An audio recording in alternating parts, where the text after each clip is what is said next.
What is the biggest reason to think the 49ers will win the Super Bowl this season?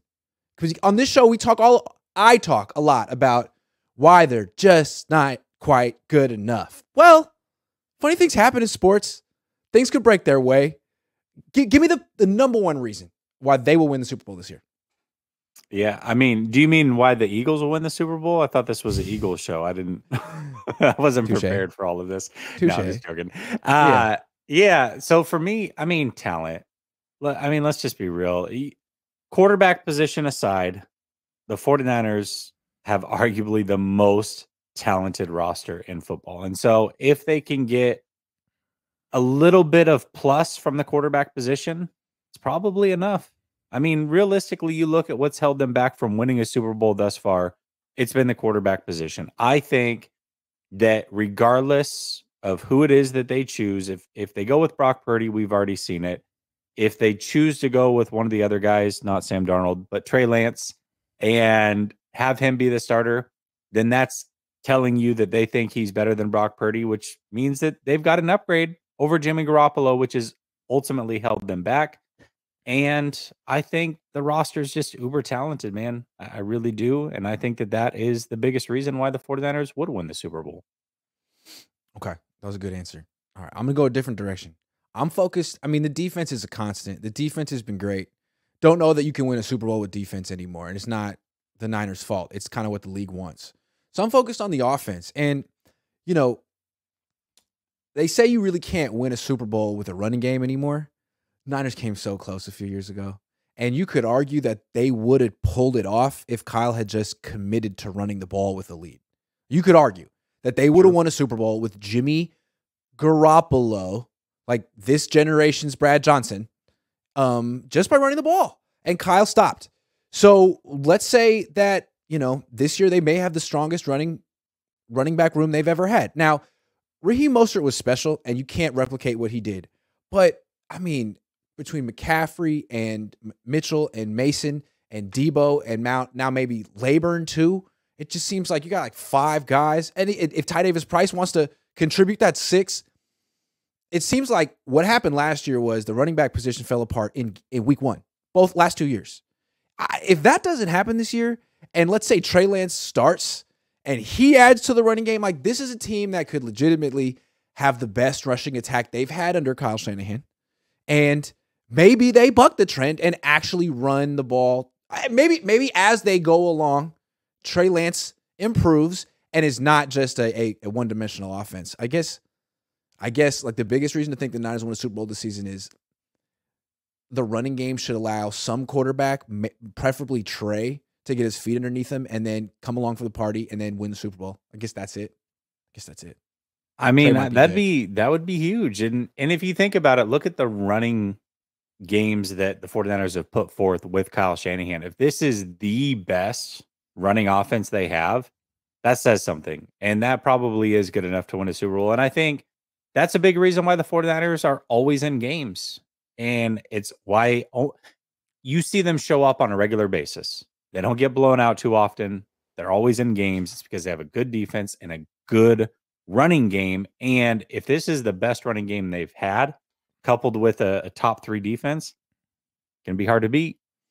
You could really argue that the running game is the engine of the team because it really complements the defense. It's a big reason the defense is so energetic and you have 11 guys flying in the ball. Well, the Niners play a very slow, methodical ball control style of offense, which is good. I mean, it's how you win games if you can also score points, which they were doing with Brock Purdy. If Brock Purdy comes back and they go back to scoring 35 points a game, well, then God love him. That would be another reason to think that they could win the Super Bowl this year. That Brock Purdy will come back, not miss a freaking beat.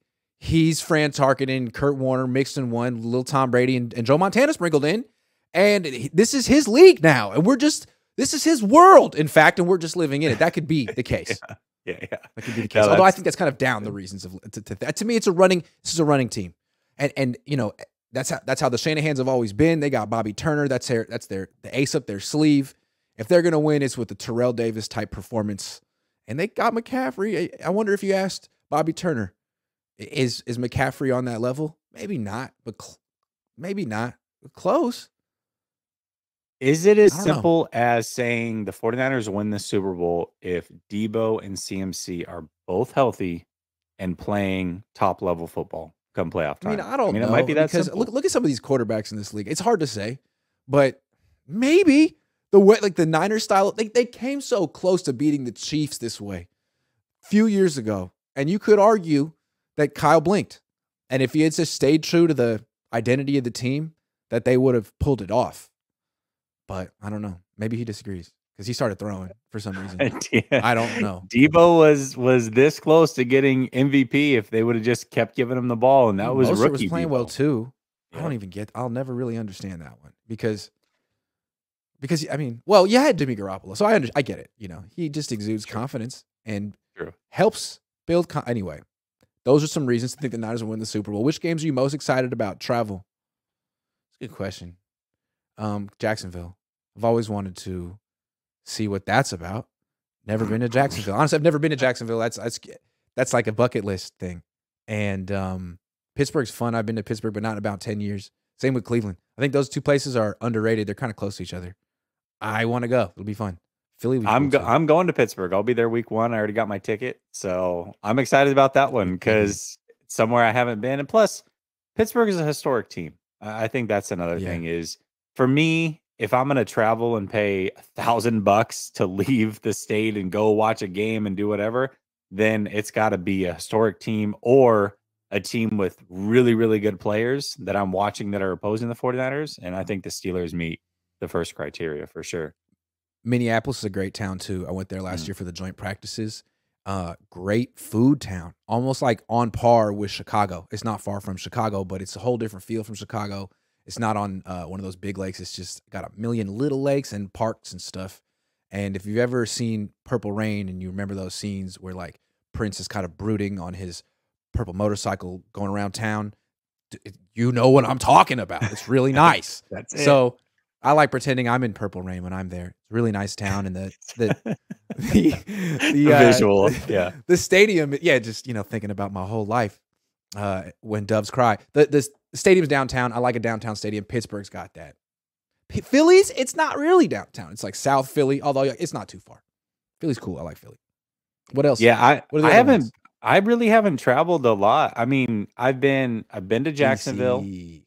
been to Jacksonville, I've been to Tampa, been to Seattle, now Pittsburgh. I mean, I really haven't been to a lot of stadiums. So I haven't been to DC since Kyle Shanahan was offensive coordinator for that team. That was the really? first road trip I ever went to covering this team. It was the Niners in DC, and I really didn't see anything. And I would love that'd be fun. That's gonna be fun. DC. non-Daniel Schneider owned DC. John Beck was the quarterback that day. Man, that Oh. team sucked.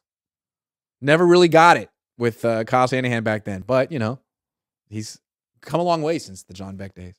Bold prediction: CMC beats all-purpose record. Ooh. I'm would afraid be that bold. Kyle Shanahan is all Niner right now, and he's gonna this is Kyle's goal for McCaffrey, and he's gonna get McCaffrey hurt like way before the playoffs. Kyle, please don't do this. You don't have to prove the point. Everyone gives you an A+ for the trade. Even me, I was wrong. You were right. Leave McCaffrey alone. Stop.